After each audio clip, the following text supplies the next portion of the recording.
So welcome to a new episode of the VIA VHS Retro Movie Podcast. And this week's featured rental, we're going back to the 80s. We have a double feature this week. We haven't done that in a while. I don't know if we've ever done that, period. But it's been a long time. Because for the most part, a double feature always either makes for an extremely long episode or you don't feel like you get enough out of each movie. Right. But these movies, especially because of the second one, how short it is, they combine together decently. Yeah, we're looking at Silent Night, Deadly Night, part 1 and 2. We're not looking at the new. I didn't even know there was a new one coming out. Dude, there's a bunch of them coming out. Yeah. It's we're still in the Hollywood still hasn't figured out the reboot cycle. We're still like stuck in that right now. But yeah, I've never seen these movies. I never have either. They're one of those ones that have always been on my list for a very long time. And then I literally bought this Blu-ray set right here, which I thought at first when I got it, it was 1 and 2, but it's like 1 and 5. Yeah, but it doesn't matter because what I wanted it for was number 1, and it had a cool extended unrated edition, yada, yada, yada. And that's probably been sitting in my DVD library for like 5 years or so, like if not longer, waiting to be watched.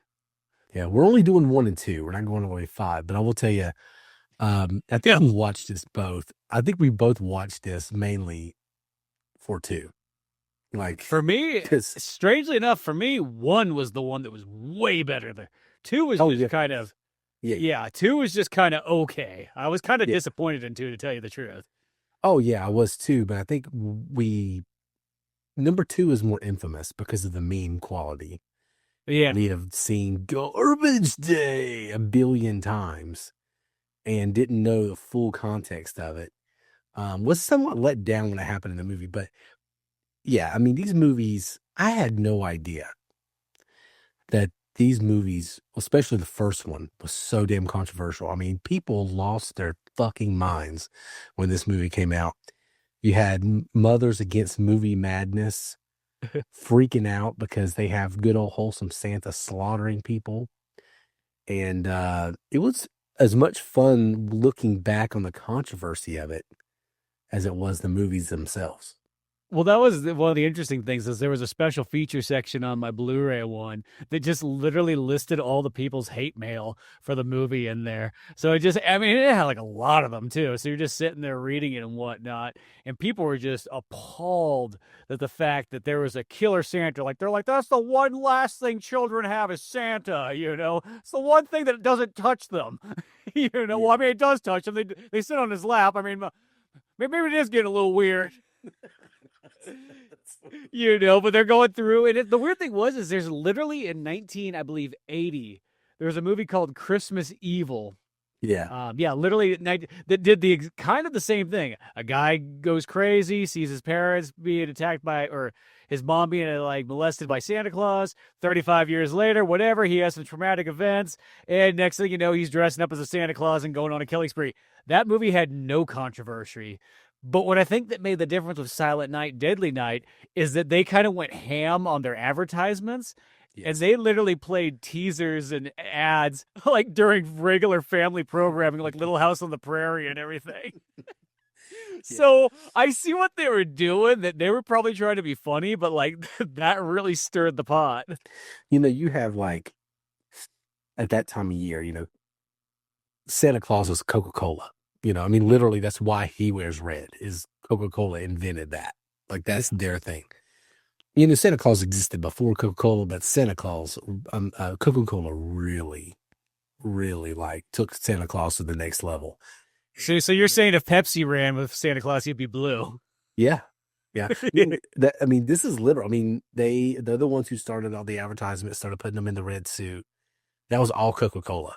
Mm-hmm. So if you look at that time in 1984, you go watch some Christmas commercials. You had the Coca-Cola Christmas commercials, M&Ms, the Hershey Kisses with the bells. I don't know if that was in 84, but you have all these wholesome Christmas commercials. And then all of a sudden you have Santa murdering people. It's just it was brilliant marketing, but I think they did take it too far because it ended up backfiring on them. What almost made the film really work was that, and then it went too far. Yeah, that's the thing. And even though the movie's a successful movie for the fact that it has a low budget of $750,000 to be made and made like 2.5 million, it probably could have made a little bit more if it didn't go too hard in that department. It probably could have walked away being more like a $7 million movie or something like that. But it kind of got pulled from theaters pretty quick.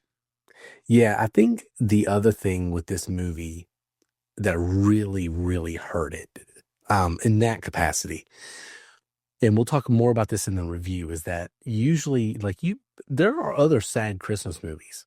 There are other movies that have like really hopeless despair type, moments, but they're always redeemed.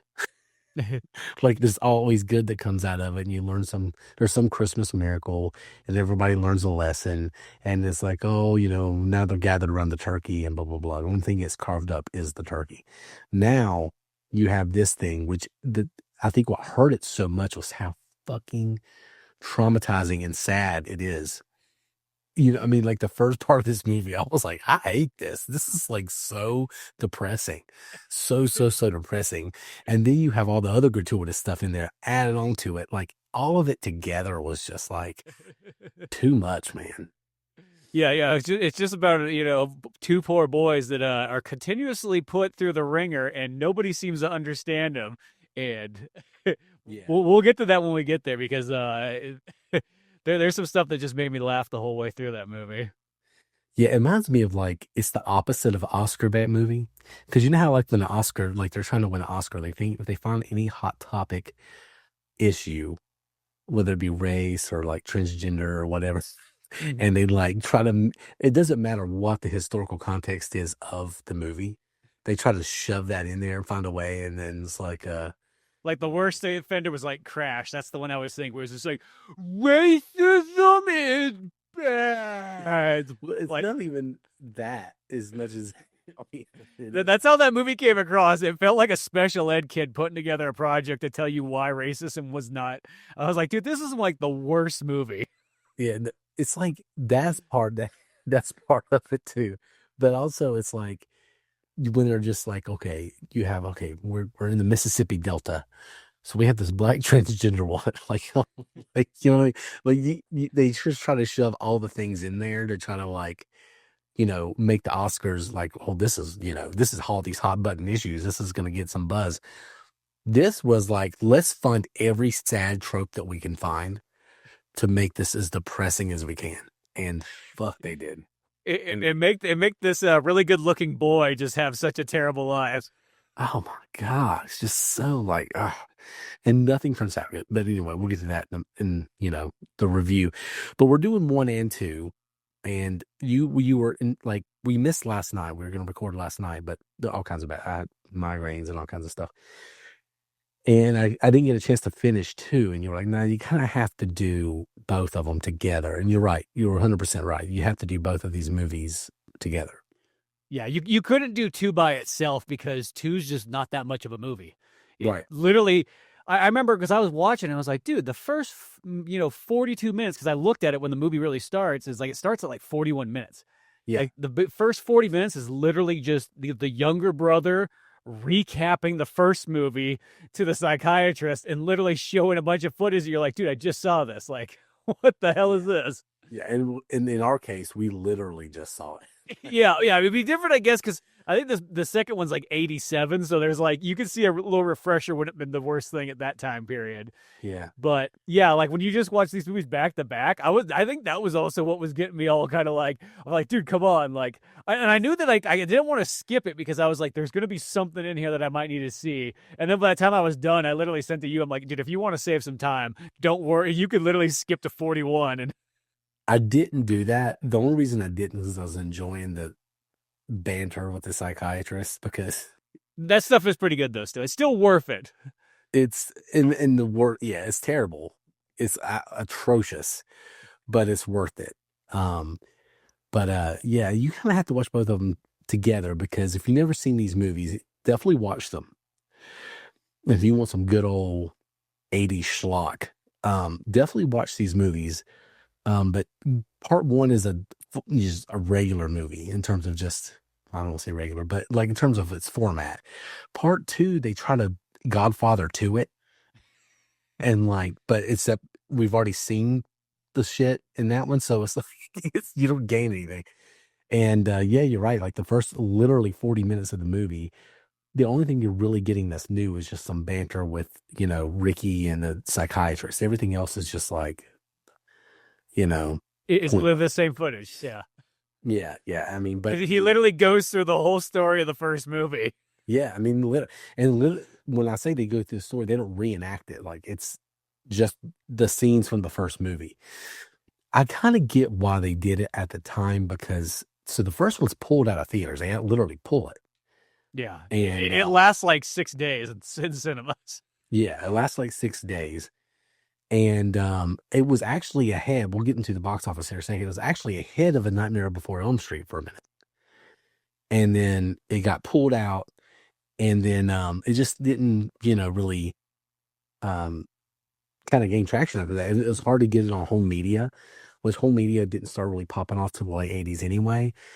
And they had some weird stuff with that. So people really hadn't seen the first one. They just remembered the controversy, and they really couldn't go see the first one because it was still kind of like taboo to put in theaters. So they had to kind of do it.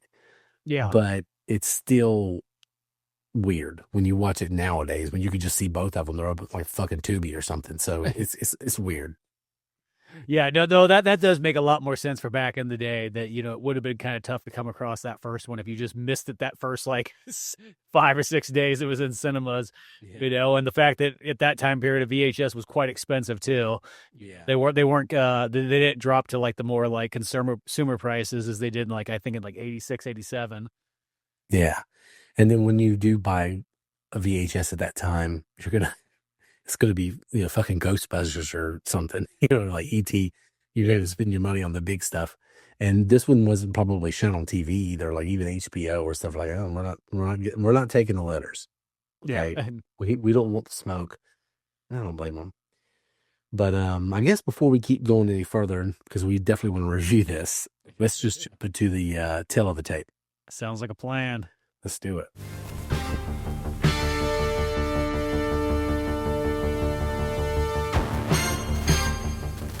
So I was actually very happy with the way this played out with Tail of the Tape because I'm like, the format, if you've never listened to the show, the way we do it, we go back to the week the movie is released. We look at the box office, if there's any other cultural developments or interesting items, whether it be in music or news or whatever, we might jump into that too.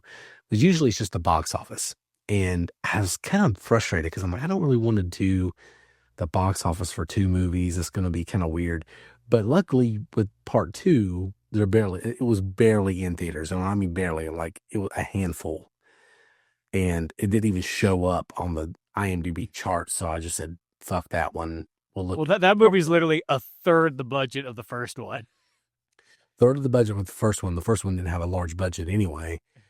And then on top of that, it was definitely geared towards, this was like the start of like that. Let's get these VHSs in stores and, just make a bunch of stuff to fill up the blockbusters and things like that. So, this one was definitely intended for like home release and things like that. So, part two didn't really have much of a box office. So I'm not even going to touch that one. It was, 1987 in April.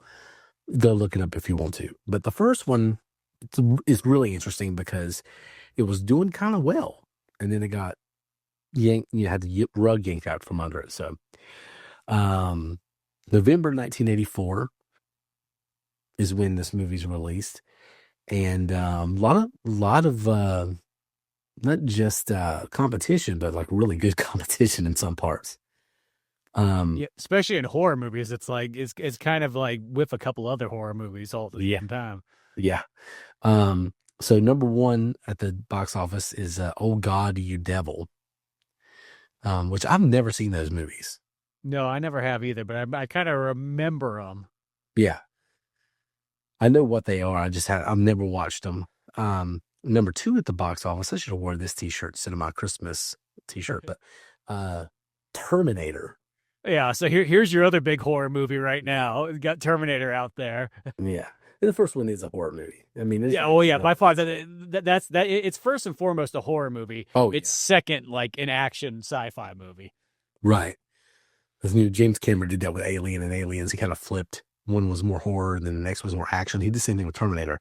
Yeah, And I love both of them, but the first one is my favorite. that's my favorite Terminator too, as Yeah. well. It's like one of those ones so dialed in. Yeah, it's so dialed in. It's so good. That's one of the few movies I think has 100% on Rotten Tomatoes still. Hmm.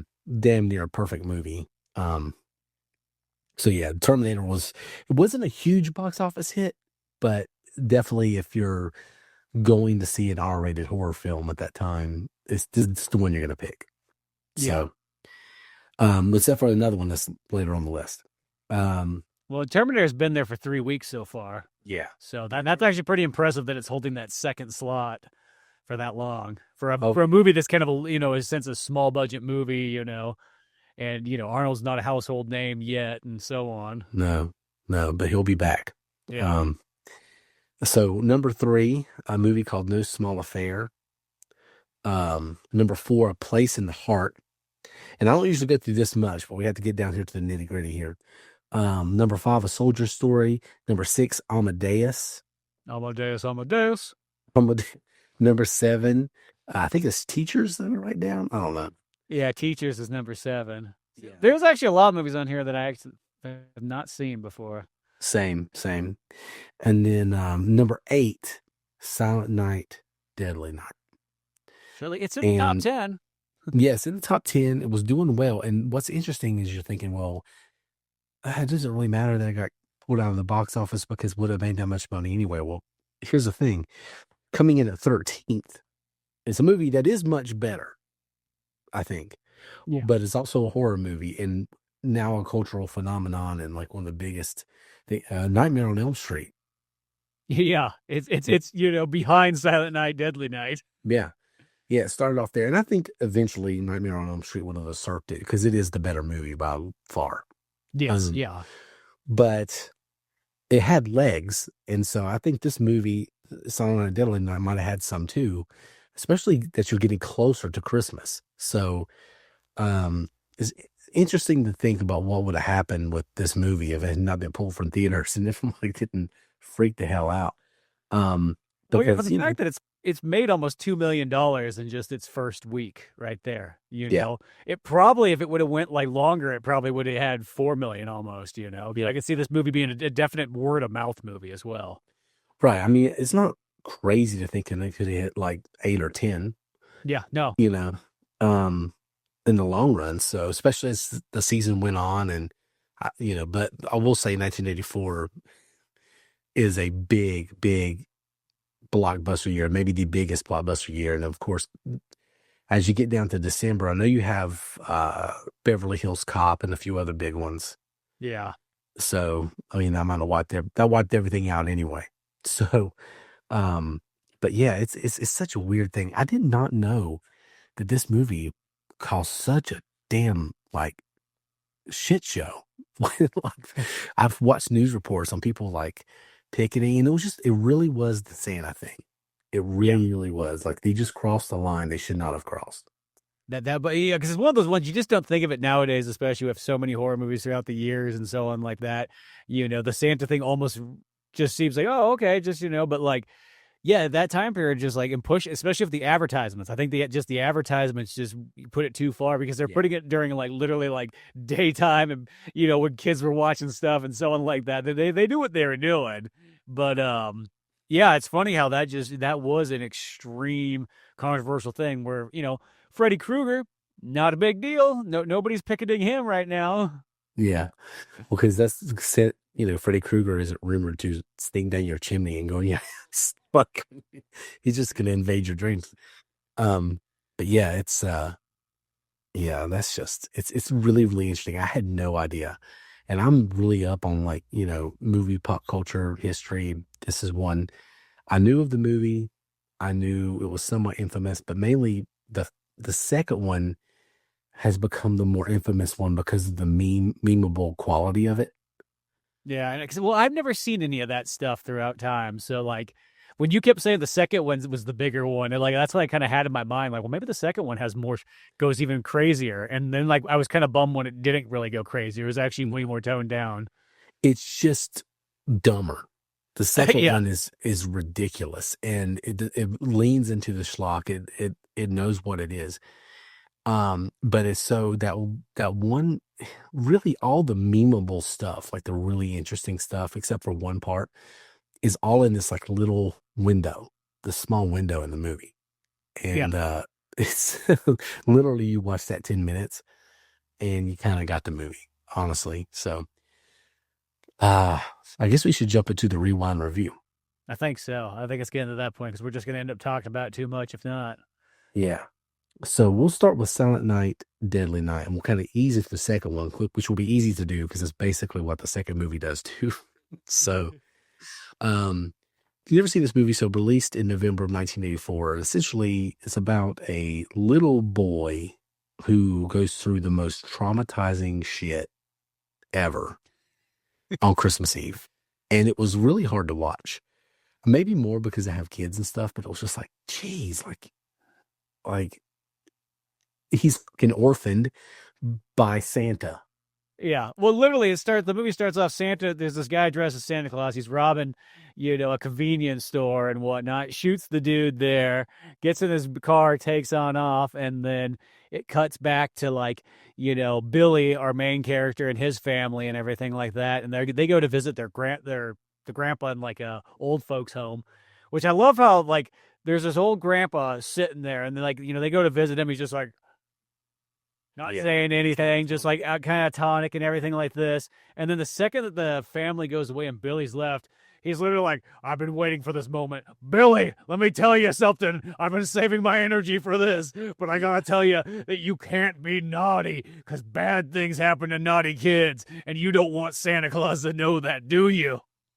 Well, that whole part of the movie is so weird because it seems like I thought there was going to be some type of like malevolent, story where Santa is evil to this one family or something's going on that he knows of some curse. But really, no, it's just foreshadowing for no fucking reason. Like grandpa, like the whole grandpa thing. By the way, do you know who the grandpa is?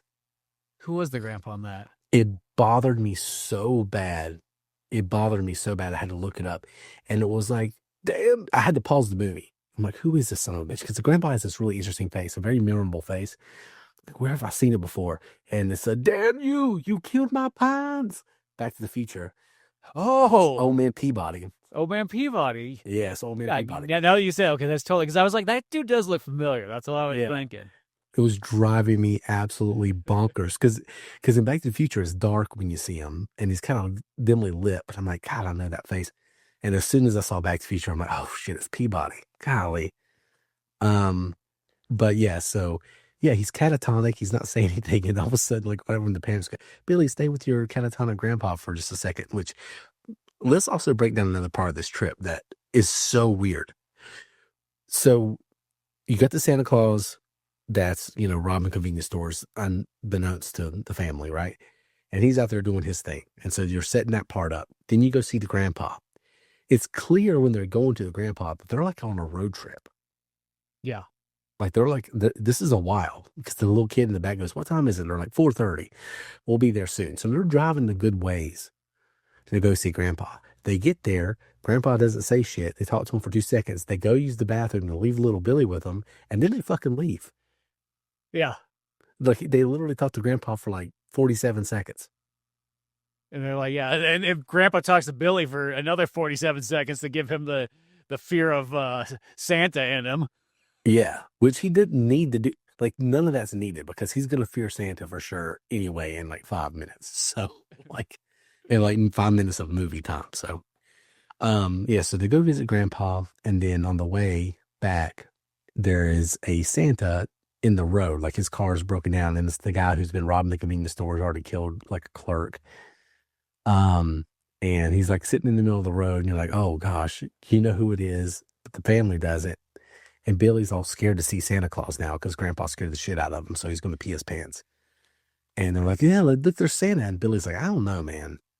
I don't know if we should go over there. And of course, Billy's right because he just like slaughters his family, except for his little baby brother in the backseat. Yeah, somehow, some way he survives, even though, yeah.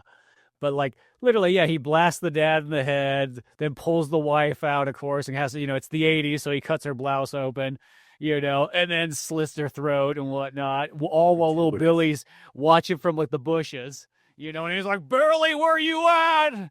I'll find you." Well, I think that's one of the things that really, really got people pissed about this movie because Roger Ebert and on them, they shit all over it. And I think one of the things is like, not only you have this like incredibly depressing story that's just like putting you through the ringer, that this kid is just traveling on Christmas Eve. There's Santa, who you look up to, the wholesome figure, shoots dad in the head, cuts mom's throat, rips her blouse open, traumatizes the kid. And then like now they're left there orphaned to die. But then you have all the gratuitous like titties in there. Like so much. I just say 80s.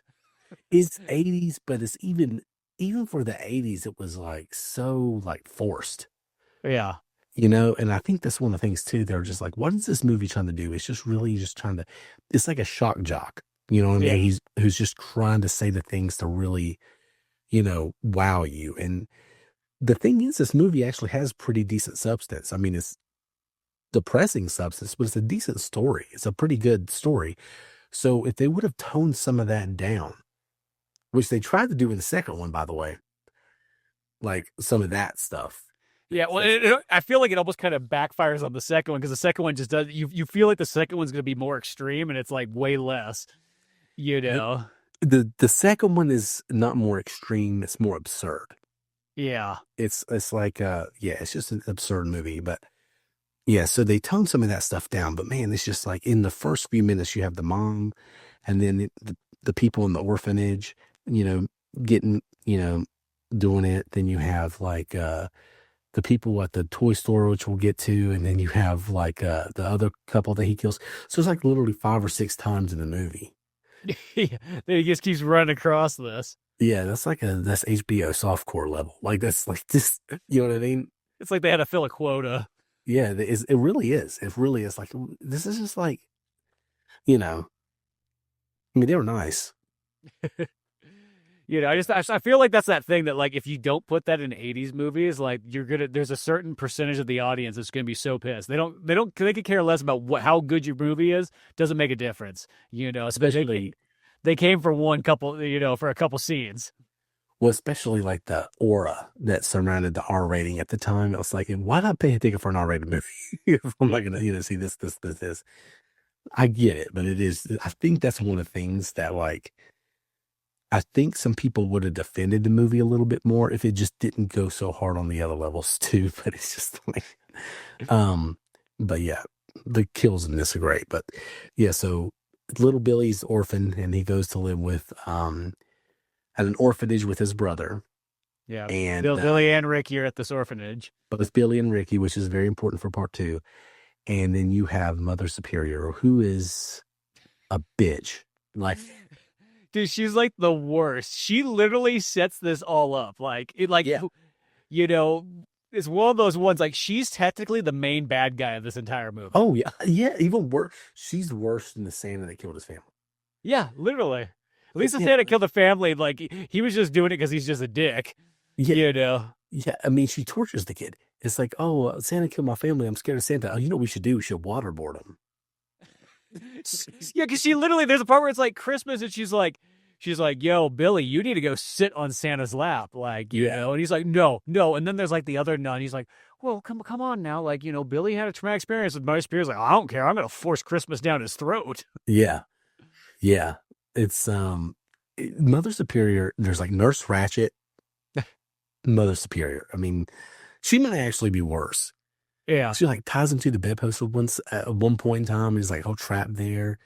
And it's like Christmas and he can't play with his friends. And like, he's a good kid all year. And he's like, oh, he's bad at Christmas. Like, well, we're gonna have to beat the shit out of him. Like, yeah.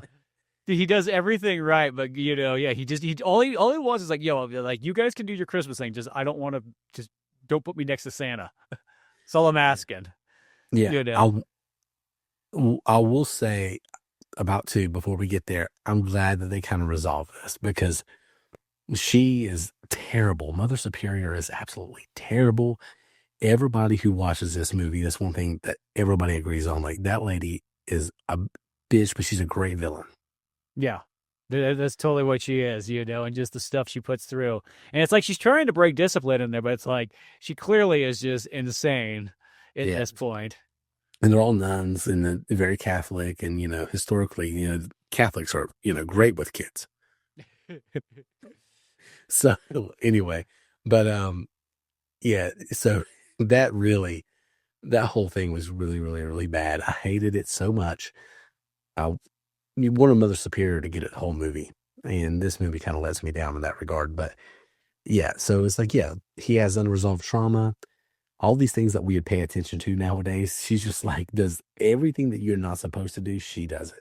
Yeah, she's like the one that like she's like almost like if you got PTSD, she's gonna just call you a pussy and put you into the situation that causes you the most amount of like reflection on it. Yeah, exactly. It's like this is how you're gonna get over your fear.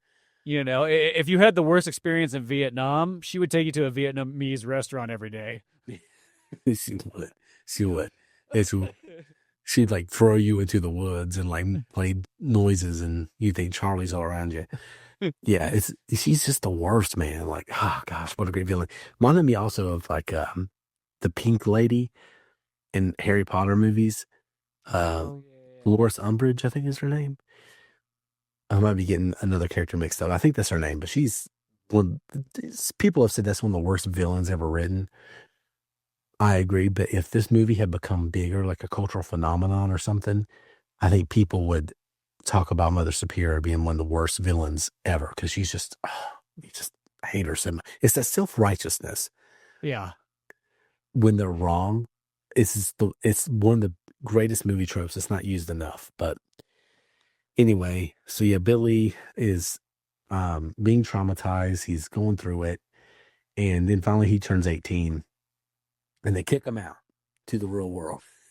And of course, what the nuns help him get a job, and where did they get him a job at? But a Christmas toy store. Yeah, Christmas. Well, it's a toy, but yeah, near Christmas. But it's like, yeah. Which I will say that footage of that toy store, though, like that almost is one of the coolest parts of this movie because there's some major flashbacks, as you're just kind of watching the aisles going through there and be like, oh, I remember that toy. Oh, I remember those ones too. And even that cool section of all the old school, like Return of the Jedi stuff and everything. Yeah. You see like the Jabba the Hutt play set in there because I guess this was filmed probably in '83. So like, yeah, you have some like legit good toys in there. The costumes are weird though. Yeah, there's some weird costumes, but just the standard toys in the background that they just kind of it's like that thing nobody thinks anything of. Okay, we got this toy store we're gonna shoot at, and that's just what's on the shelf. But like historically, you look at that and you go, wow, that's actually some really cool archival footage right there. Yeah, a lot of Smurf shit. Yeah, well, you guys to show how popular Smurfs was at that period. Yeah, that really shocked me. Like I knew you were popular, but like there's some cool G.I. Joe stuff in there and some Muppets, He-Man and all that stuff. Yeah, but the amount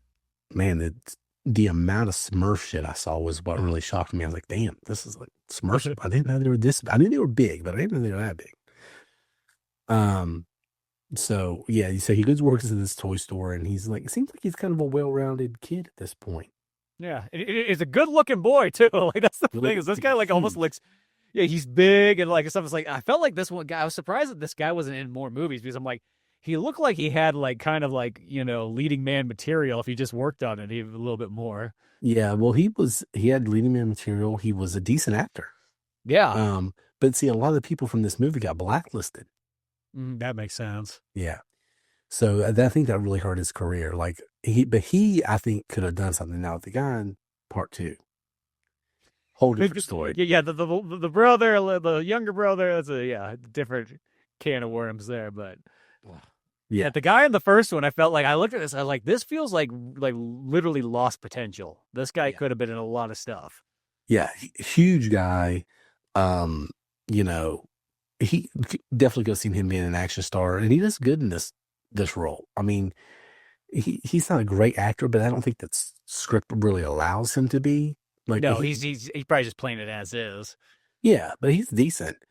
And yeah, so you get this, 18-year-old Billy. He's working at the toy store, big strapping dude, and like the manager wasn't going to give him a job until he saw how that he was a freaking giant and he can haul everything around. So he's like, yeah, okay, let's let Billy work here. And other than this little Joe Pesci wannabe prick, like assistant manager, He just sits in the back with his feet kicked up the whole time. Like, yeah, I like really... wearing polos that are like 3 sizes too small. Yeah, other than that, he seems to be getting along there pretty well.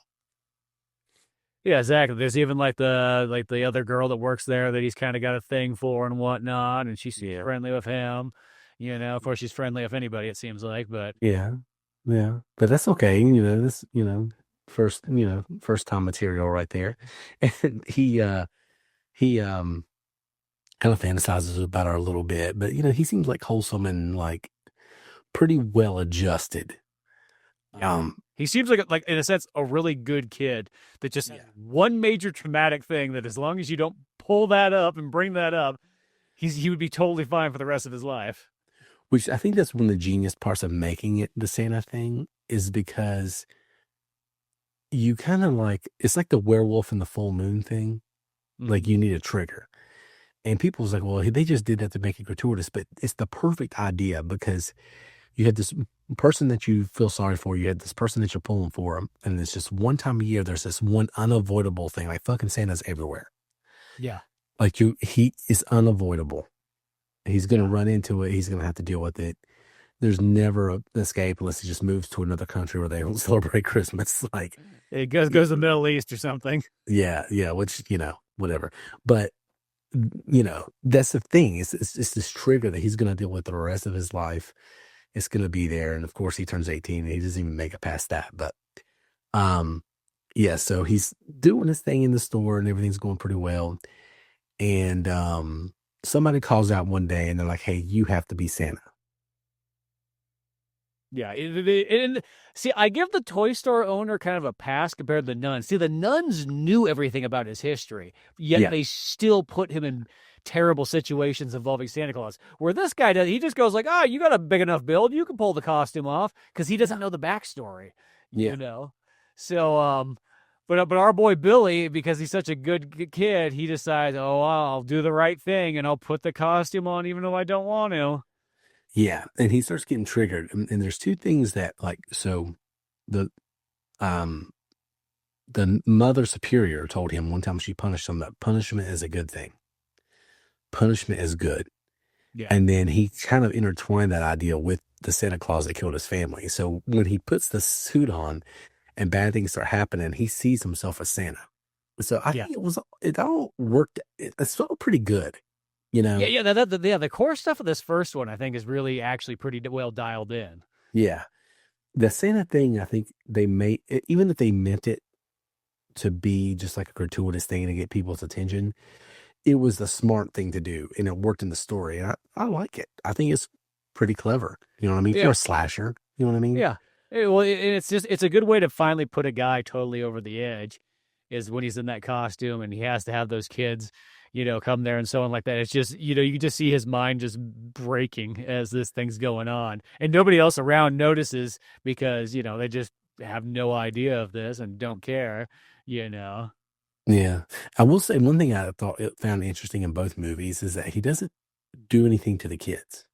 No, he's always good to the kids and everything. Well, because he's only punishing naughty people. Yeah. Yeah, he sympathizes with the kids, because I thought for a minute there he's going to go Anakin Skywalker on those little shits. But he doesn't. But I thought that's where it was going. So, yeah, Christmas happens, and, they're having a party after, after the Christmas shift, and he had a bunch of little kids sitting on his lap, and he was irritated with them and was very rude. And all the moms are like, "Oh, he's so good with the kids," but really he's saying horrible, heinous shit to these kids. You're naughty, you're mean. So he's kind of on edge. He's wearing the Santa costume. They do the party, and that's where everything kind of goes to shit, because he sees the little Joe Pesci prick who, he doesn't like messing with the girl that he does like. And everybody's drunk and been drinking and stuff. So he takes her to the back room, and then he sees some bad things happening. So that's when the killing starts. Yeah, because he sees it and it just puts him over the edge, and he's gonna solve these naughty crimes and so on like that. You know. Yeah. I like how like this movie does like that sprees of killings. It's not just like one and then it makes you wait. It's like a bunch, and then you know what I mean? You get like a block of them together. Yeah. So what's the kill count in this thing? So there's like so you have Joe Pesci. Well, he kills everybody at the Christmas party. So he kills Yeah. Joe Pesci, dude. He kills the girl who he thought was into him, but she was just a slut. Well, yeah. Well, so the thing is with that one, so I understand Joe Pesci, like you want him to get it. Yeah, it's not actually Joe Pesci. We should clarify. It's just this guy he's acted too Italian. Yeah, he's just acting. He acts like Joe Pesci. And look, if Joe Pesci was like an assistant manager at a toy store, like that's that's it. So yeah, he kills that guy, strings him up with the Christmas lights. That one's great. But then the girl, like you would think, oh, thank you so much. Yeah, he literally just saved her from getting raped, and she freaks out on him and whatnot. So he has to like kill her by stabbing her with the box cutter. Yeah, yeah. And I'm like, oh fuck, he's gone too far because the first one he can like get away with. Oh, he was trying to rape her. I saved her life. Self-defense, yeah, here. Yeah, but once he killed her with the box cutter, like, okay, he's just a cold-blooded murderer now. He's Anakin Skywalker.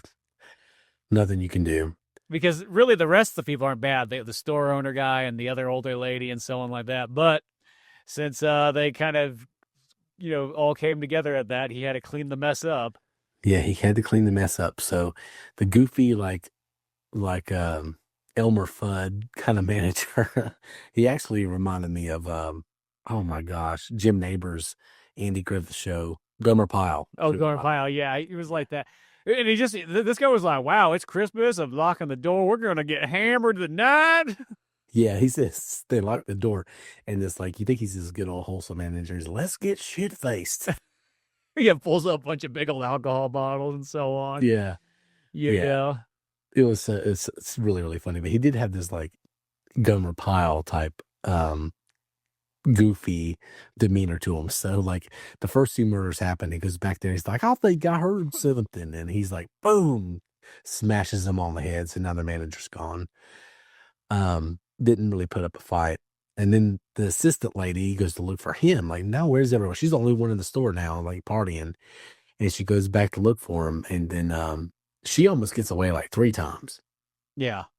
She even hides and everything like that, but she doesn't make it because she gets bowed and arrowed down. Which is awesome. Like, first of all, where do you find like a legit in a toy store?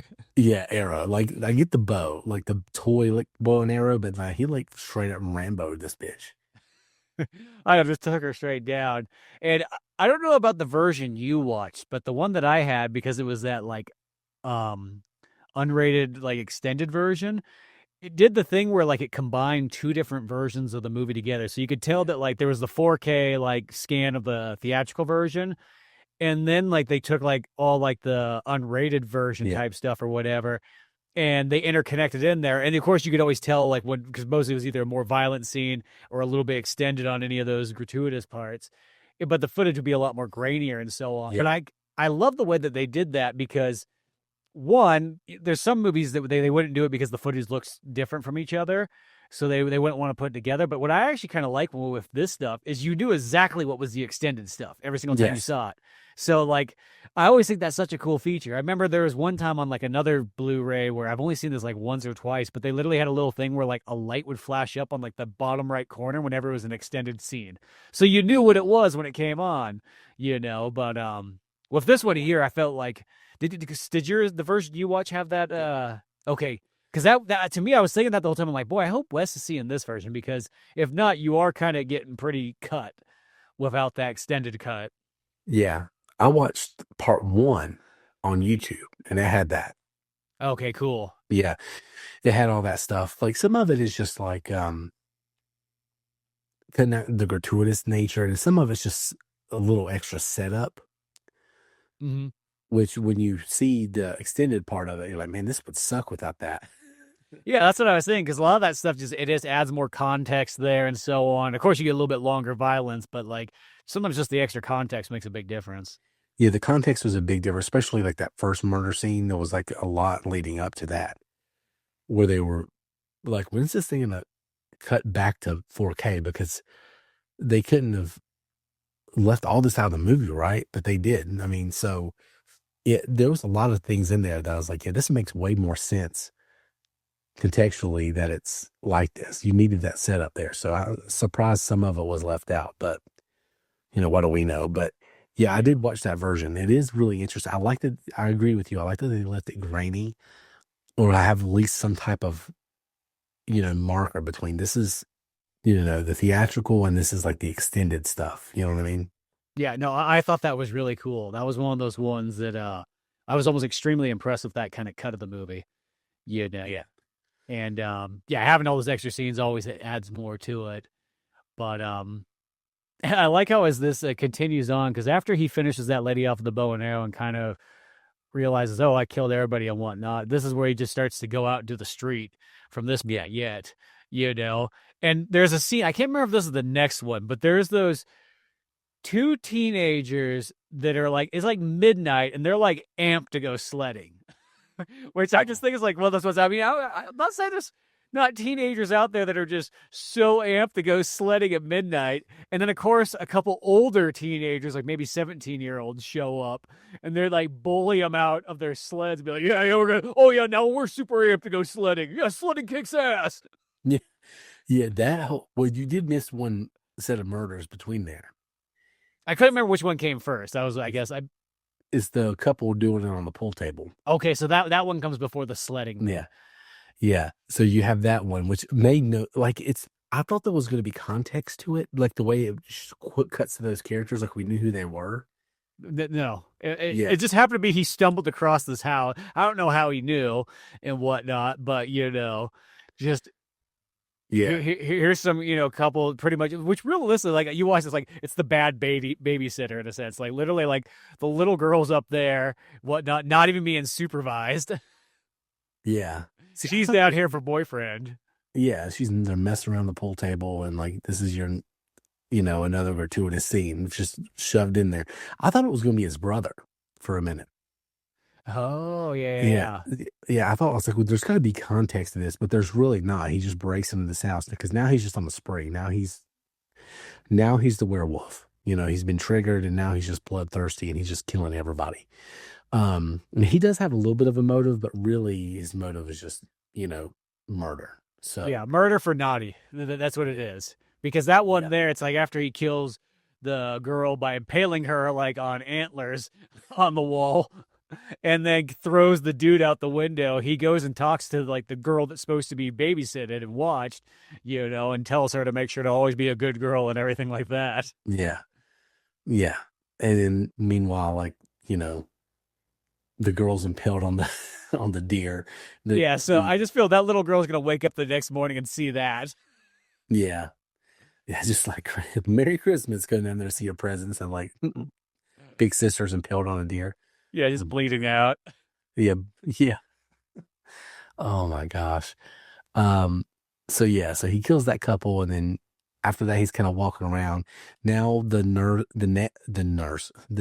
nun that was really nice to him at the other, orphanage. She catches wind of this. There's like a phone call, and she goes to check on him at the toy store, and that's when she walks in and sees all these murders. So now the authorities kind of know they're looking for him. She explains the story. They're like, "Oh God, this guy's a psycho. He's gonna kill everybody." And that's when you kind of like he's on the run, and that's when you meet the sledding kids.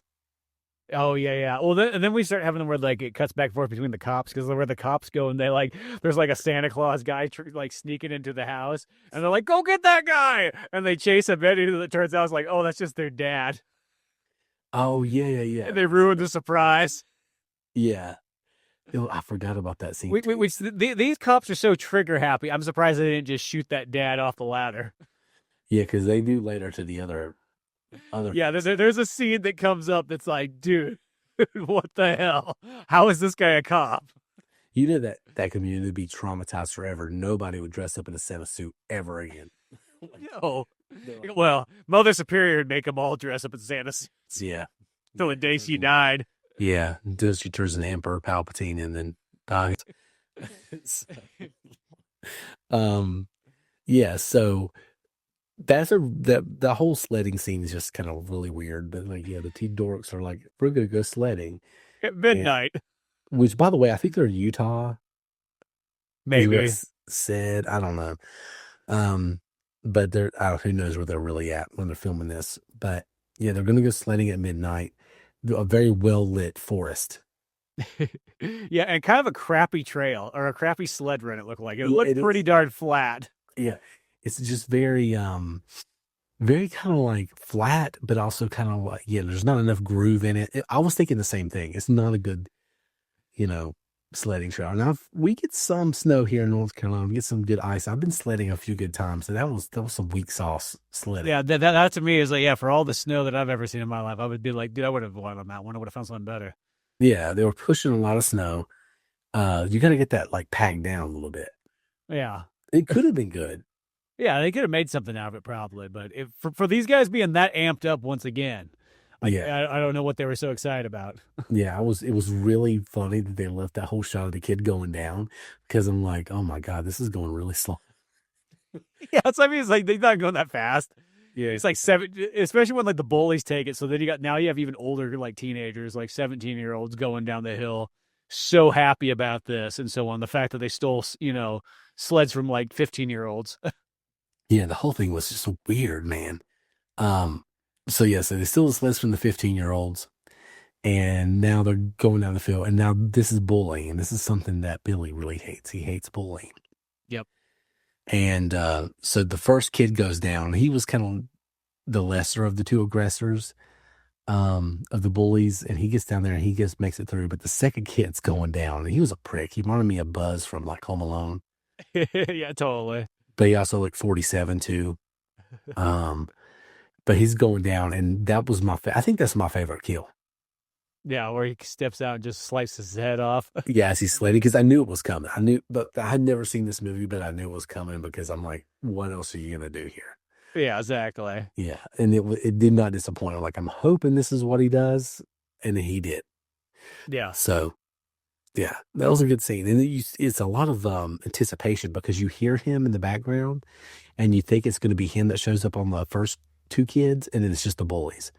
And you're like, oh man, I'm kind of disappointed, but then the bullies get it. So it really just, it was nice. Yeah, no, that was kind of a good, fun, like alternative scene. But I think what this leads us to is as I said, there is a scene where, so the police are chasing after all the Santa Clauses they can find, and they literally go to the orphanage, and there's a Santa Claus walking in, greeting all the kids. The kids are like, yay, it's Santa, woo! Woo! And this guy in his Bronco fucking decides like, oh shit, there's Santa Claus. And he drives on over and he gets out of his sheriff van and he's like, stop. And he just doesn't take no for an answer. And he just unloads on the Santa in the back. It sprays blood all over the kids right there and so on like that. And just brutally murders the Santa Claus. And then it's like the nuns come out and they're like, oh, that's like, I want to say they said that was like father. It was yeah. And then for some reason, the second one, they said it was for some reason, Ricky says it was the janitor. I felt like that was like contradicting itself. Yeah, I don't remember that, but I think you're right. Yeah. Yeah. So I was kind of like that. But I want to say in the original movie, that's what it said. It was father, 100%. Yeah. Yeah. And then I want to say Ricky screwed it up because he's Ricky. Yeah. Well, also Ricky, I think, is the kid that gets the blood right on his face right there when Santa's getting shot down. Yeah. Yeah, which just kind of adds to the second one, because now he's, because he's a baby when the first murders happened. So how he recalls this and stuff, whatever. Good matter. Yeah. So I just love this cop just gets away with this. Like there is no punishment, no nothing. He doesn't have to fill out paperwork for this murder. Like it's the 80s, man. Not only did he kill Santa Claus in front of a bunch of kids, he literally killed a priest. Yeah. Should have been just like Santa, like a little bitch, right? And you would think that like the nuns would be like, yo, we don't want you around here. Like, bring anybody else that can protect us. Well, Mother Superior kind of did do that. It's just like she's like, bro, you kind of suck. Like he's like, what are you gonna do? There's an evil killer Santa on the loose. He's coming here. I see. It's not that egregious when you think about it, but like, because you think there's an evil killer Santa on the loose. He's heading towards an orphanage where he used to live. You get to the orphanage and you see Santa. Yeah. So he was adding it all up, but he clearly didn't like. It's not like the Santa was carrying a weapon or anything like that. Yeah, he just killed the father, and really, really sucks. And yeah, he does not fit. Like he does not get any. Yes, shit, man, that sucks, man. Sorry, y'all. And so now, like, Christmas is really, because it's really bad for the kids, traumatizing. Not only they find out it was father so and so, but also like Santa's definitely not real. Yeah, and if he was, he's not here anymore. That was it. Yeah, if that was Santa, if no more presents. Father so and so was Santa the whole time, then like, yeah, all the Christmases are ruined now. So have fun, kids. That sheriff's the man who killed Christmas. Yeah, golly, man. I just was laughing so hard because I'm like, dude, the guy, like talk about like your bad cop, but just yeah. It's like, never mind. I'm not gonna. No, I'm not using that joke. I changed my mind. But shit.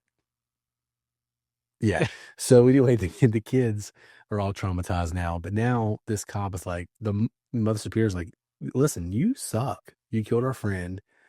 And he's like, no, I'm here to protect you guys. Like, I don't know. You kind of suck. Like, just why don't you walk around the building? He's like, yeah, I'll leave you guys unattended. Why not? So he goes outside and he's walking around looking for, Billy or whatever. And he sees this like shed, the door kind of opening, So he's like, okay, he's in there. So he goes down to this furnace. He's like looking around the furnace and he's trying to find him. And as soon as he gets up the steps, it's coming, but you don't know when. Boom, axe to the chest, falls down the steps. And then, now he's free just to walk in the door. And some dumbass kid just lets him in. Well, the fun thing too is once again, okay, it felt like Santa was just murdered in front of these kids 5 minutes ago. When Billy dressed as Santa walks in, the kids are all like, "Oh, it's Santa! Oh my God, he's coming back!" Like it's like they completely forgot what just happened. He's a zombie.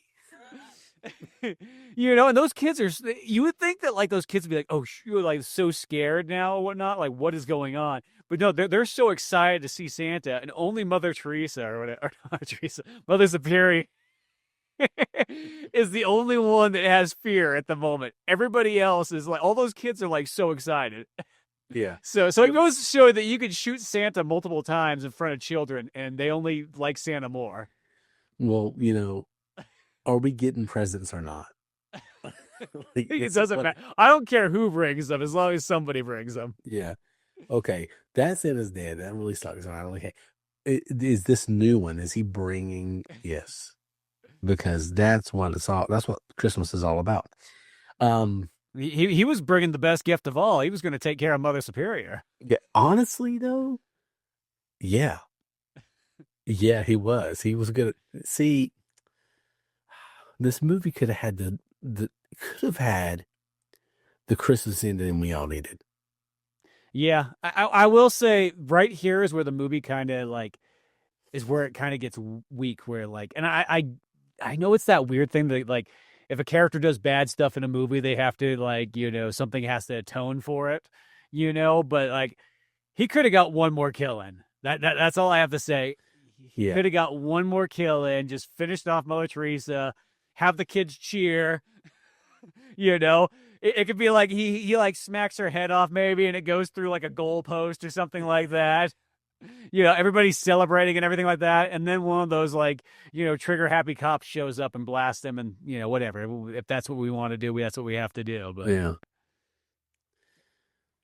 No, I mean I feel like it would have been great if he just killed her, and the cops were like, she was kind of a bitch. Yeah, like he threw us a favor. Seems to me and like this took care of itself. Yeah, and that toy store guy was an alcoholic. You know what I mean? Like that sucked. Yeah, that guy sucked. I mean, you were the drunk take every other week. Yeah, exactly. So, no, yeah, I really wanted her to get it, and then we could have had the Happy Christmas ending. I mean, there's like, It's a Wonderful Life would be number one, and this will be number two, Christmas Eve. Yeah, like that's the thing. It's like literally, it's like a movie where like the villain still wins the very end, and you don't. Yeah, and it did not feel right for that type of movie. yeah, no, she needed to go. She needed to go. She needed to get chopped up. Number two, kind of a tone sword. Do you think they knew they were going to make a number two? Do you think this I movie don't did it? think so, but I felt like that was probably because those movies are kind of far apart from each other as far as like 80 sequels go. 84 to 87. I think they kind of realized that, like, yeah, we did kind of screw up that ending. So let's try to, we'll make that the main centerpiece of the second movie. Yeah. Yeah. And it, of course, I think it hurts. It's not the same Mother Superior in the second one. Is it a different one? I think it's a different lady. Yeah. Maybe I don't know. They're just old ladies in nun uniforms, so something's kind of hard. But she had like a stroke, right? Yeah, because she's all jacked up in the second one. Her face is all messed up. Okay, I'm not. When did strokes do that? I don't know. That's what I was wondering too. Because I was like, was that the stroke, or is that maybe you just like have a stroke and fell down the stairs and landed on like some glass? Yeah. Did she have a stroke by like an iron that was on? Like, why is she Emperor Palpatine now? Yeah, she's in a wheelchair and everything. Yeah, it's weird. So part one ends. Billy's dead. He's going to chop Mother Superior. He's going to axe her. He gets shot in the back, and then the axe falls, and it's pointing towards Ricky. And like, oh shit, okay, he's the bad one now. And yeah. What does he say? He goes, naughty. Yeah, that's it. Yeah, naughty. So you're like, oh god. So you know who the next one's going to be about. Maybe they did kind of set it up for a part two. Maybe they did kind of know, but yeah. Well, I always feel that's always the ever classic like horror ending where it's not over yet kind of thing. Even if there's not a sequel, it leaves you kind of going, oh shit, here's the next character. Mm-hmm. Yeah. So you get to part two, and again, keep in mind, first one's pulled from theaters. A lot of people haven't seen it. It's not readily available on television, video stores. It's hard to see the first one. So the first 40 minutes, literally, of the first one, of part two, is just a recap of one. And this literally, the scenes from the movie tells you the whole story. You could watch the first 40 minutes of part one and get most of the stuff. I mean, the first 40 minutes of part two and get most of the stuff from part one. Yeah, you literally get the whole bread and butter of the first movie. It's just you get it in like the very like quick paced, version, a little bit more censored and so on. Yeah. So, yeah, so you get the messy stuff, you get this like rehash. But in between that, what's going on is Ricky is in like a containment center. He feels like he's a fugitive. I mean, it's not a fugitive, like a hostage. Yeah. And like a terrorist. Yeah, terrorist. And you have this psychiatrist that's in there. He's like the 13th one, apparently, trying to figure out why he's done all this, which none of this makes sense. Now, it seems like they've already captured him at this point. It seems like he's already in trouble. They know his past. I don't know why they're trying to figure anything out at this point, but yeah, so he's there interviewing him. Yeah, somebody got a government job, to do this. Yeah. Research grant of some kind. Yeah, so it's basically like Jodie Foster in like Silence of the Lambs. Mm-hmm. Just basically researching the mind of this crazy sadistic killer. And so that's how the first one plays out. The psychiatrist is asking him questions, and then Ricky is the worst actor in the history of actors. Like, he's so bad.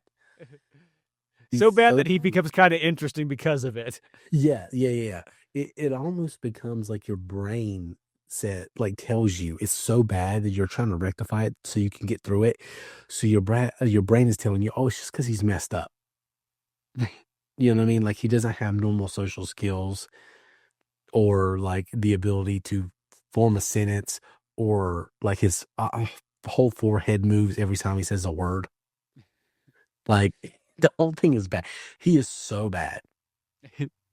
Like it sucks because the first guy did not deserve to be blacklisted. No, because the first guy is a legitimately good actor and a really good looking guy. Like it's like he felt like he was just. It's just a bummer that guy his career didn't go farther. Yeah. Number two, first of all, he's Jack too, but he is the worst actor I've ever seen. He's just so bad. And that's why I think this one's so memeable, is because he's got this attitude and he's just like says the most childish, immature shit to the psychiatrist. And the psychiatrist does not give a fuck at all.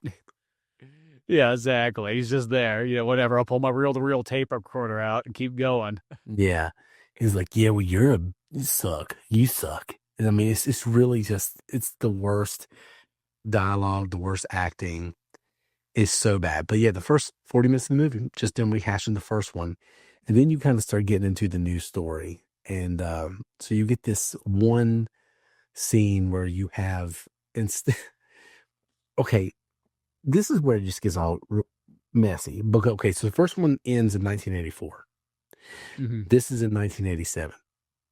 So 3 years later, Ricky is now a giant whatever, running the family, apparently. Yeah. So what this has to actually do is take place not in 1987. This movie is theoretically taking place in like the early 90s for it to chronologically make any sense. Yeah, because that brother's they got to be about maybe 6 years apart. Yeah, I think 5 or 6 years is what it is. So yeah, this movie would have to be taking place at least in the early 90s for him to be the size and, whatever he is at that time, the age he is, because it just makes no sense. Because there's also this weird scene in the middle of the movie. So his first murder, they got this scrawny kid that looks nothing like him playing him. So this is him when he's like, what, 17 or something? And you got this little Ben Shapiro looking kid. And he just like, what? I'm like, what? This guy's like huge. And you're going to have this kid come out and we're supposed to believe that's like the same person? Like, terrible. Chronologically, this movie makes no sense. Is that the one where there's like the two people out like having the picnic and whatnot, and of course the guy gets pissy and because he's not gonna get some, so he's gonna go drink a bunch of beer in the truck and then come back. Yeah, she kicks him in the nuts and he actually leaves. Yeah. So, but he leaves with the threat like, I'm gonna go drink a bunch of beers and then I'll be back. Yeah, I'll be back. I'm gonna go jump in my Jeep. It's a nice Jeep. Yeah. Nice Jeep. I mean, the guy's got taste at least. But here's the difference between part one and part two. So the first murders are like kind of a rapey scene. Mm-hmm. But one, like she's definitely gonna get raped. Like, and then he goes and kills the guy. And she's like, you dick. Like, why did you do that? And this one, he literally runs this guy over with his own Jeep. Multiple times. Yeah, he has nothing to do with either of these people. He's just literally walking in the woods. Yeah. And sees this going on and decides to do something. So he just runs over this guy. Like if you hit roadkill on the road and you're like, damn, I feel really bad about that, but I also don't want it maimed. So you go back to kill it. Yeah. Like I had this possum one time. I did this one possum one time like 8 times. Like I put out his misery. And no, I did. I was like, I hit this possum coming home. It ran right out in front of me. Nothing I could have done. And I was like, shit, man, I hit that possum. That really sucks. So then I look back and it's kind of like doing this thing. It's like making that face, And I'm like, oh shit, man, I gotta kill it. So then I run it over again, hard. I'm like, okay, they ended it. And I'm turned back around to go home. And I'm like, it was still there. I had to hit that thing like 3 or 4 times. Not 8. It felt like 8. Yeah. So that's what he does to the guy with the Jeep. He just keeps running over him with this Jeep, just smashing him. And he looks out and he's got this little hand twitch that he does. He's like, yep, did my job. And then she does what if the lady in the first one would have done this, she might have saved a lot of lives. Exactly. She goes, thank you. She understood what that guy did for him. Or for her. Yeah. If the first girl would have just given him a big hug and kiss, thank you so much, he could have been like, oh, self-defense, everything was fine. A lot of people's lives would have been saved, except she had to be just a self-righteous little twat. And now everybody else is dead. Yep. At least this lady do the right thing. It doesn't matter because he kills a lot of more people, but you know, Yeah, exactly. But at least this lady was actually grateful for once. yeah. So so there's that one. Then there's like another murder that has nothing to do with anything either. He's working at like a restaurant or something, and this is maybe the coolest out of all the murders. Is this the Oh, one when he gets the umbrella? the umbrella. The umbrella Yeah, is really cool. that's probably the takeaway one of this movie was the umbrella. Well, the last one's pretty good too. Well, not Garbage Day, but the battery. Oh yeah. That was cool too. I did like that one. Yeah, The as umbrella far was as very badass because he impales the dude and then opens the umbrella up on the other side. And yeah, to top it off, the cool thing about it is also it's like the same umbrella look of like Resident Evil. So I just like yeah, I, like added even extra context to it. yeah. I thought that too. I was thinking that too. I think I'm gonna do a poll, like what's the best kill because it's really close. I think between the umbrella and the battery, which we'll get to in a few minutes. But like, both those are really good. But it shows this movie's more absurd. Yeah. It definitely goes because the first one has pretty straightforward type kills, decapitations, stabbings, stranglings, that kind of stuff. Yeah. Where this one's actually using objects that you wouldn't think as much. Yeah, this one's like trying to go over the top. And the only crazy one in the first one is the bow and arrow. Like this dude's just out of nowhere knows how to use a bow and arrow really Yeah, well. He's like, and where he found this bow and arrow in a toy store that kills. yeah. I mean, but you let it go because it is hard as fuck. It's so good. But you're like, yeah. But that's the only weird one in the first one. The rest of them kind of like, okay, he's just, maiming people like a normal serial I killer. mean, I guess the antler one's the most creative one. Yeah, you're right. You're right. Both of those are really good. I think this one, the ones here are just more comical because the first one's unintentionally funny a few times, but the second one is like Goofy. it's trying to be ridiculous. It's trying to be silly and have that shock value. But yeah, so there's this like he overhears this random argument about like this mobster guy's hassling this guy about owing him money and beating him up or whatever. He doesn't like bullies. So he goes over and just stabs this guy with the umbrella and then opens it on the other end. It's awesome. It's Yeah, really cool. that one's totally cool. And that one's cool. And then you get to later. So he meets this girl. Can't remember her name. I can't either, but yeah, he gets a girlfriend, which he thinks is gonna be his redeeming quality thing. Yeah. Because this is gonna take him out of his psychosis. Yeah, and it seems like it is. It seems like he's gonna be fine. And like he meets this girl and things are going pretty well, and he's driving around on his really cool motorcycle. And like what does he do for money? Who knows? Um, but yeah, he's living kind of a normal life and he really likes this girl. And the psychiatrist is asking him about her. He goes, well, I thought she was just with me. But they go to see a movie. And the meta part of it, the movie is showing the Santa Claus that kills people. Yeah. I thought that was an interesting thing there. That the fact that it's weird because this audience in the movie theater is really strange because there's only like 6 of them in there. And of course you have Ricky and his girlfriend. Then there's this really older couple like in this movie that is totally unfazed by the 2 guys behind him that are like, because then there's just these 2 like total like asshole guys who are just talking, throwing shit, being total. That was the thing is I was like, oh, I'm looking forward. Those guys are just going to get brutally murdered because they're ruining the movie. Yeah, that was the one I wish they would have showed more of. I felt like that one was kind of like that one kind of copped out a bit. I thought that was going to be a much better like kill. Like you're doing this for all cinema goers. You're like, hey, don't talk in the theaters. Yeah. Like this is for everyone.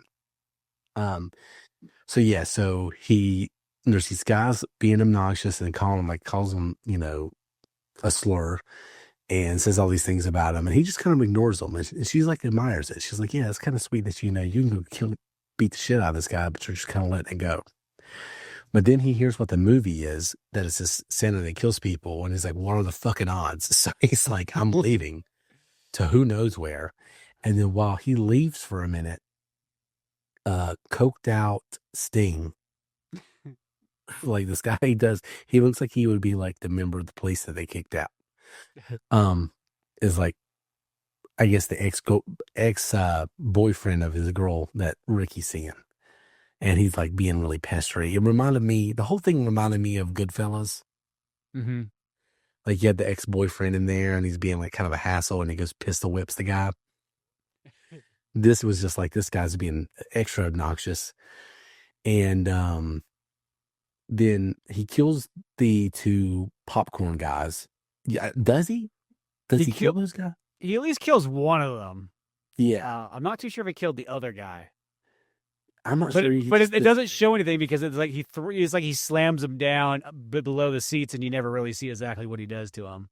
Yeah, so it's hard to know exactly what happened there, even if they were both killed or one of them was killed or neither. It's hard to really tell. But and the old folks are not faced still whatsoever. Yeah, no, they don't give a shit about any of this. That guy, and they're in flame a lot. I feel like that was just really just disturbing. Like, they could have just not been there. So, yeah, so they leave the movie theater and they're dropping, it's a few days later, I guess, and they're walking through the neighborhood, and here's coked out Sting again, working on his car. A nice Mustang. Yeah. Yeah. And he starts talking shit and says a bunch of mean things, and he grabs him, chokes him, and hooks up the battery, I guess, to like his tongue or whatever. Yeah, he just starts cranking it. Yeah, until his eyeballs pop out. That was cool. That was sweet. I did like that one a lot. Yeah. It's probably the second most deserved death in here. Yeah, because this guy was total douche. Yeah, his total douche definitely deserved it. Everybody in that movie theater, man, it was a bit like, fuck that movie theater. Yeah, that movie theater seemed terrible. And plus, it felt like they kept the lights on way too bright while the movie's playing. You kept the lights on way too bright. I will say, though, seemed like stadium seating. Yeah. Yeah, for the 80s, that's kind of surprising to have it. Yeah, that kind of steep incline in there. Yeah, that was kind of nice. So maybe that's why they go there. They're like, I'll deal with the bullshit. Yeah, because of the stadium seating. I always think it's weird in movies, though, when like you think about where like they have a scene where they're in the movie theater to have a conversation. You know what I mean? Like that's always such a because one, I would think that's the people making movies hate the idea of people talking during the movies. Yeah. So why would you make a scene where the characters are talking during the movies? I always think it's a weird concept sometimes. Yeah, they could have just had them go to a bar or something. Yeah, it's different if they're having like, they're watching a movie and they're maybe like commenting on the movie, something like a Tarantino thing would have done. But like when they just straight up have a conversation that has nothing to do with the movie, it just has to be a place they could sit down and talk. It's a weird place to have conversation, and you see it every once in a while in movies. Yeah, it is a weird. Yeah, it's a strange choice. It's a strange choice. And by the way, I mentioned this, but I didn't really drive it home. The movie they're watching is footage of the bad Santa in the first one, not Billy, but the Santa at the beginning of the movie that's robbed a convenience store and then kills Billy's family and Ricky's family. So it turns out this guy got an acting career actually at the later in the day. Turns out somebody had footage of all of this. That they could have shown Mother Superior. She wouldn't have been such a bitch, maybe. But yeah, so he kills that guy, and then the girlfriend's like, I hate you. You're such a dick for killing my ex-boyfriend who was just talking shit. And she's kind of right because he was just talking shit. And then he kills her. So now he's just snapped. There's nothing. It doesn't even feel like it's Christmas. No, well, that's the weird thing I was thinking about this movie too. I was like, by this point, you're like an hour and like 15 minutes in the movie, and you're like, dude, like literally, you're like, where's the Christmas stuff in this movie? Like, yeah, it's like none of it's there. It's just all these like random scenes. And when he snaps, this is where he goes through all those like weird, where he kills like a handful of people like in the neighborhood, and it has the trash day, garbage day, or garbage day. Yeah, yeah. That's the famous part of these movies. And if you want to know how bad of an actor he is, watch that scene because he is so bad. Just so goofy. Well, it's like one of those ones that's so weird that like I'm not even too sure exactly what's going on. Is he trying to play? I don't feel like he's trying to play it straight. I think he's trying to play it almost even just goofy, which just makes it feel weird and bad all at the same time. His face, his voice, and his body don't know what to do. Yeah, together. None of it's in sync. He is glitching the entire time. His eyebrows are going all over the place. Like if you watch when he says garbage day, like every muscle in his face moves different fucking directions. It's so weird. And that's why people have been watching it on loop for so long now, because ever since the internet came out, somebody put that on the internet one day and they're like, what is this? It's like that, and then there's that rap song from like that one teenage movie where it's like the white people, and it's like, oh my gosh, I think you know what I'm talking about. But that seems more cringe, but Garbage Day is right up there. That's just, ugh. But yeah, he just kills random people at that point. Yeah, that's all it is. And I think this is what gets him put into like that asylum, if I'm not mistaken. Yeah. And they don't show how he's caught. And then also, by the way, there's a car coming at him. He shoots the car. The car turns over like really, it's a very survivable flip. Yeah. You know what I mean? It's nothing crazy, but as soon as the car turns over, it fucking explodes. Yeah, for no real reason. Yeah, for no reason. He just laughs. This is weird. Yeah. As he's literally going on a rampage through like this like suburban neighborhood. Yeah. Kills the guy that just walks out of his house, shoots him, shoots the garbage guy, shoots the person in the car. I think there might be one more. Yeah, there's a few of them at this point right here. But a little girl does come up to him, bumps him in the foot, and he doesn't do anything to her. No, once again. Yeah. So it's a nice guy. Yeah, but Billy and Ricky don't harm children. You don't fuck with children. So anyway, so he ends up in this asylum, and then he's talking to the psychiatrist, and all of a sudden, at the end of one of the stories, you see Ricky, the camera pans over, and he's killed the psychiatrist. He's wrapped him up with the tape from the tape recorder he's using, which I think we all saw coming. Yeah, that guy was bound to die. Yeah, he was going to die in that way, too. Like, I saw that. I was like, okay. Everything, they kept making such a point to show the tape and stuff. I'm like, okay, something bad's going to happen here. And then he just walks out of this facility somehow. Yeah, he just storms everybody, all the security and so on like that. They can't do anything against him. You just hear the door shut and some fighting sounds, and then there he is. Yeah. And now, lo and behold, as we've gotten to the very end of our movie, we finally get our Christmas stuff in here for like what we're thinking of. You know, and he finds some Salvation Army Santa, kills this guy or whatever, takes his uniform and whatnot. And now he's going off for the final revenge to get Mother Superior. Yeah, who is fired. She's retired. She's in a wheelchair. She lives alone. They get this information, I want to say, from the nice nun lady, or at least another nun.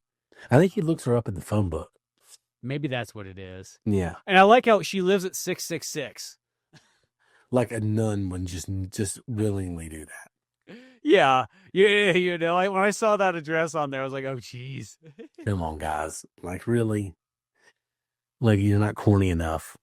So he goes and finds Mother Superior, who has had a stroke, and for some reason, this is giving her some 007 facial malady. I don't understand. Yeah. Why. I don't know. Maybe I'm not a doctor, but I've never seen that be the cause of this. I've seen people's face like slump and stuff.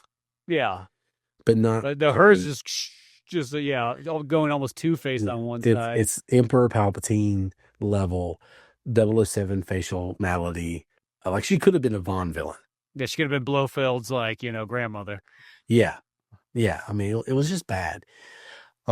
So she's living at home or whatever. She's watching this Christmas parade, and she fucking hates it because she hates anything that's like secular.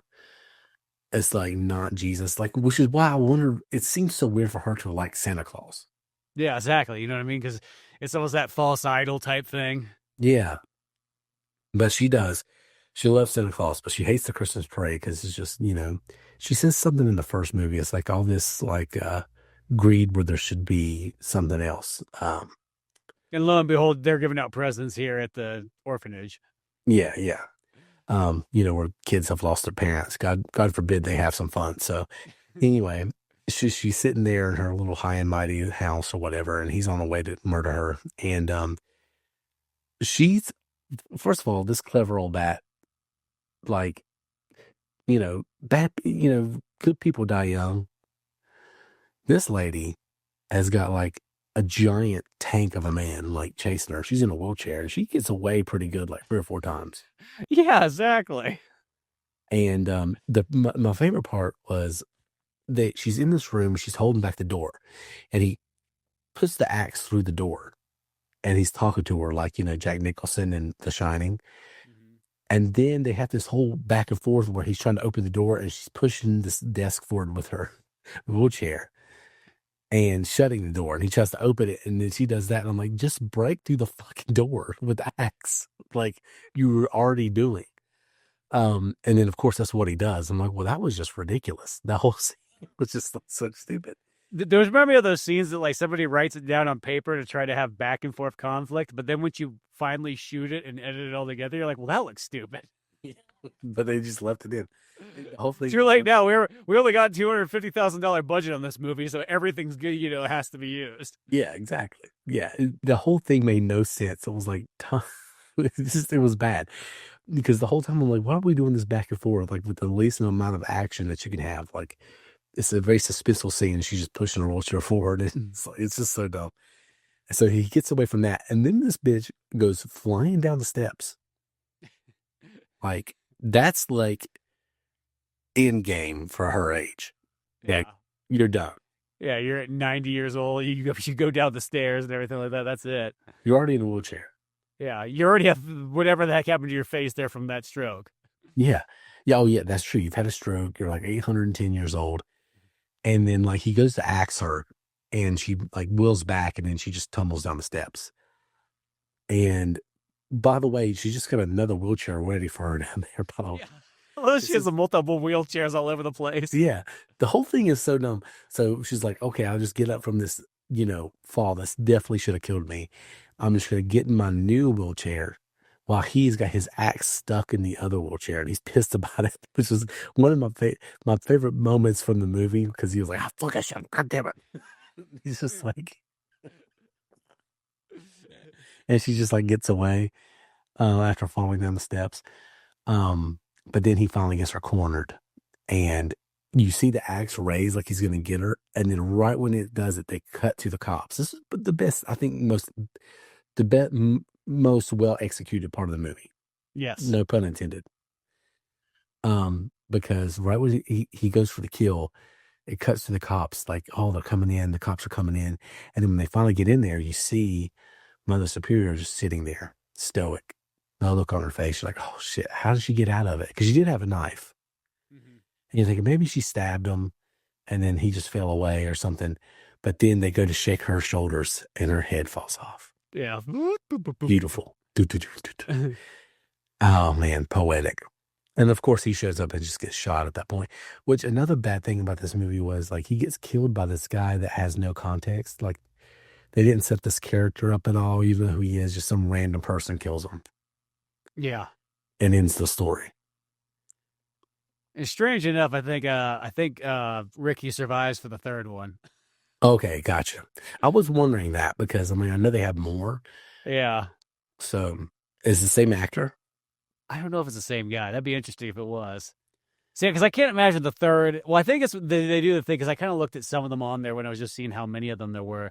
I think the third one still has Ricky in it and so on like that. But by the fourth one, they start to do like the Halloween 3 thing where like it has nothing to do with Christmas anymore. It's just some other completely different story. Gotcha. Yeah.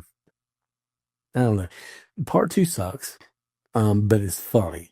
Yeah, it's still got some interesting moments, and it is funny, and it's got some stuff there. It was I don't know what it was. It was kind of a letdown though, because I actually thought that one was going to be like almost like you're getting like the Evil Dead 2 out of it or something with that. Like I was like, oh, they're going to crank it up a bunch in this one. And then I remember watching part 2, and I was like, there's some moments I liked, but I was kind of a little bit bummed compared to the first one because I think the first one's a pretty darn decent horror movie for what it is and so on like that. And, especially once you kind of know all the other stuff that goes into it with the controversy and all that stuff, I think that kind of adds more mystique to that film. It does. Where the second one is, definitely straight to VHS kind of feel, and Yeah, it's not bad. I think also, and once you kind of explain the 40-minute like intro thing of why they kind of have it, it does make sense. But when you watch these movies back to back, that 40-minute thing really kind of like It does. it was like, well, I was already kind of burnt out by the time the movie finally starts. Yeah, I would be interested to see these two movies cut together and then do make a Godfather 2 kind of thing. Yeah, like make that one where like that Godfather cut that combines 1 and 2 together in chronological order. Yeah. Yeah. I wouldn't mind seeing that. I think that would make more sense because it's that recap is just so brutal. Well, and But it's one of those ones I hate to sort of say it, like that could almost be told in like 10 minutes instead of 40 minutes. no, yeah. You could get all that information across way faster. Oh yeah. Yeah, just like a flashback, you know. Yeah, the second one, the 40-minute long rehash is ridiculous. But again, the context of why they did it, considering the times and the limitations of seeing the first one, Makes a lot of it, sense. it makes sense. It makes sense. But today is a pain in the ass to watch it that way. But the first one, yeah, people got really mad about the Santa thing. Maybe it was made Santa originally with the intent of getting that shock value. Just like how when Mickey Mouse went on like what do you call it when public domain and they made the Mickey Mouse horror movie and they made the Winnie the Pooh one. I never watched them. Popeye one and all that The stuff. Popeye one. When I see those, this sounds weird because it's like when I see those nowadays, I feel like that just seems so like what you have no original ideas and so on like that. Like yeah, you're just doing a cash grab for people that feel like I just got to see what happens anyways. Like those kind of yeah. people. It's I think that's what people thought this movie was. And to an extent it was, and that was probably some of their intent on picking Santa, but they made the Santa thing make sense. Mm-hmm. And they made it a good plot device and they made it worthwhile. It wasn't just some random gimmick. Like the second one where I think he just wears the Santa suit really. They make it Christmas just for continuity's sake. Like it's not Christmas really has nothing to do with it. The first one, it actually really plays into the character. The first one was just a way better movie. I think it's a legitimately good horror movie. I think so too. Like I think there's a lot of stuff going on for that one that is really well done. And the thing too is I think about like if you were doing the expletive like Santa Claus killer movie that you really want to piss people off, you would have actual Santa Claus just like I have a freak out moment and start killing people. But here's the thing: it's not actually Santa Claus. It's just guys in Santa Claus outfits. So I feel that changes a lot of the context. If you use like literally Santa Claus himself, and he just broke one day. It sounds actually kind of funny in a weird way, though. But just the fact that he had to no more of this, Well, it's like there's that Weird Al song, "The Night Santa Went Crazy." Yeah, oh, that's actually right. Yeah, so that would be like the actual Santa Claus murder like thing. Yeah, well, they had that David Harbour movie recently. They're talking about Violent Night. Yeah, I never saw it. That was a pretty good one. That was like Santa Claus John Wick style, where he like has to defend like wherever the heck he was at. But it was pretty good. Is he actually Santa in that, or is he just like? No, I think he's dressed up as Santa. I think. Okay. I want to say that's like his like he's a retired guy from special forces or wherever the heck he was, and then he's doing the Santa Claus thing, and it just happens all time out that he's in that outfit. Mm-hmm. Could be wrong though. That could actually be sick. God, it's been I feel like it's only been a couple of years since I've seen that movie, but I almost can't remember that exactly. I remember it being good. Yeah, I want to watch that one soon. A lot of people were really excited when that one came out, and I just never watched it. But yeah, the fact that they didn't make it Santa does make him actually Santa makes it better. But I will say that in the context of the commercials, I had to piss parents off so bad just seeing Santa Claus. Well, because when you watch those commercials, they don't tell you anything of like what the actual story really is. Mm-hmm. Those commercials are really exploitive, where like they're just showing like these soft images of Christmas combined with hard like Santa Claus death scenes. Yeah, I love it. It's also there's the poster, which is like Santa Claus coming down the chimney with the axe and stuff, and they show that in the commercials too. So I definitely get it. It makes total sense. I mean, they got the shock value, and I think it would have worked had it stayed in longer. Mm-hmm. Yeah.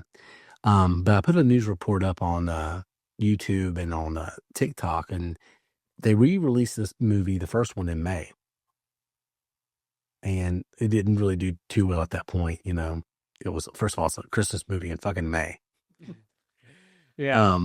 But they tried to get the most out of it. But yeah, now years later, cult classic.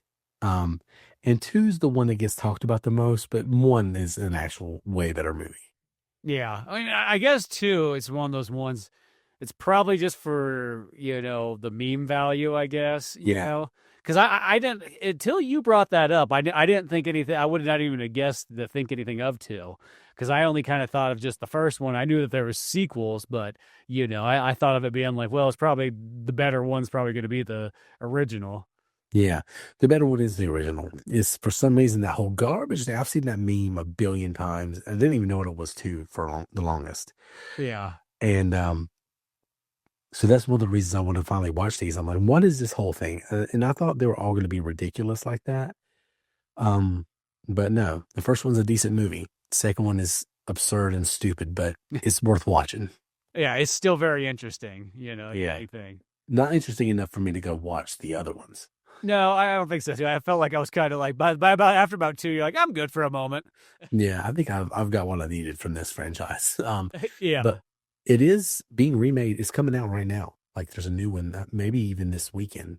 Yeah, I think it might be 2025 because I remember like it literally popped up on my YouTube feed. I'm like, why does Silent Night, Deadly Night like pop up here? I haven't even searched for that yet. I mean, I know we were doing a podcast on it, and it's like I clicked the trailer. I'm like, this isn't the old one. Like, what is this? So I'm like, oh, it's a new one. I'm gonna go watch the trailer after this because I haven't watched it. Because I have mixed feelings lately about. I did Tron when Tron Ares came out by myself, and then when Running Man was coming out, we did Running Man together, and I realized the algorithm kind of gets messed up. And it gets kind of confused when you combine movies together. So I wasn't going to do that for a while. And then I didn't realize when we started this that there was a new one. I had no idea it was even coming out. I didn't either. I literally just found out about it today. Yeah.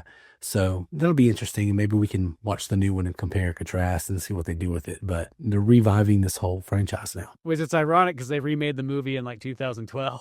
Yeah. Yeah. So we'll see how this one goes. But yeah, Silent Night, Deadly Night is being remade right now. So we actually weren't intending to piggyback off that. No, it just happenstance, literally. Yeah. Yeah. So there we go. But if you've never seen these movies, I watched the second one on Amazon Prime. I watched the first one on YouTube. So they're both available if you have, both those things. You can go watch these movies. It's definitely worth, if you like, 80s schlock, if you like horror movies, if you really want to revisit, a true cult classic in that genre from that time period, definitely go watch these movies. You'll get what you want out of them. Just keep in mind the second one is a lot of filler for like the first half. It's really everything in the second one that's worth watching is really contained in like a 30-minute block. Yeah, it feels like you almost like are watching like, like an episode of like a 45-minute long TV show. It almost feels like, it almost feels like you could do is like when Sinners came out. Okay, so you have, the movie and it's good by itself. And then you have a little bit of credits. And then you have this like nice chunk of movie after the credits. Oh, yeah, that's right. Yeah. Yeah. A nice little side like story in the future that happens and really ties the movie even more together. Like it's fine how it ends, but then when you add that to it, it's good. You could almost do a cut of Silent Night, Deadly Night where that ends and then do some credits and then we'll just show like some like a collage or like whatever you call it of just what happens with Ricky later and like the kills and stuff. And, you can almost do it that way. And that would be the filler instead. So, yeah. Well, it's like that one that you could probably, if somebody was savvy enough to go in there and took the time, you probably could go in there and chop that down to like give or take 40 minutes.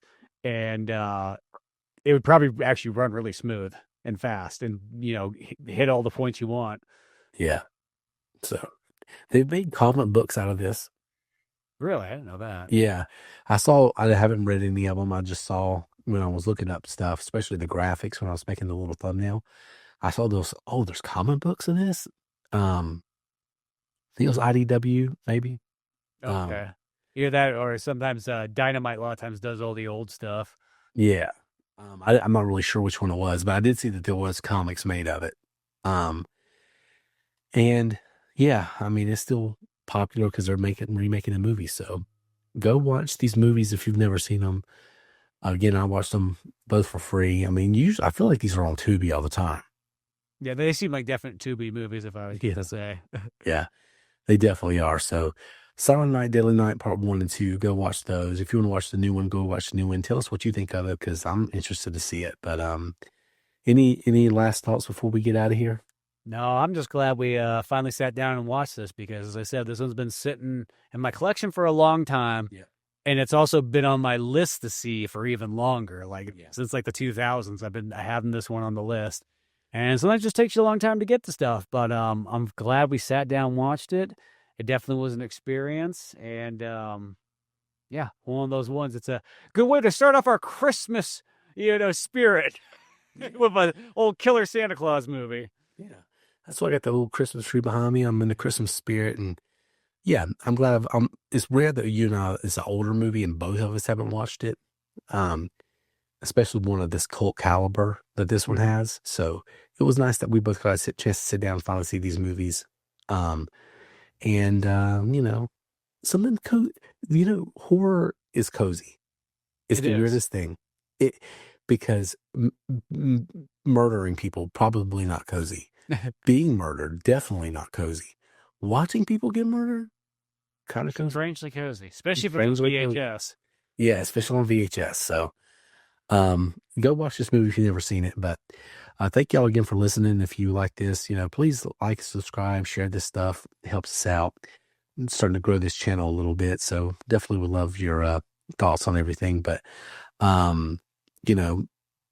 leave your thoughts in the comments. Let us know what you think of it. If you see the new movie, definitely reach out to us and let us know what you think of the new movie. But anyway, with that said, please enjoy Silent Night, Deadly Night 1 and 2. Y'all have a good one. VIA VHS is out.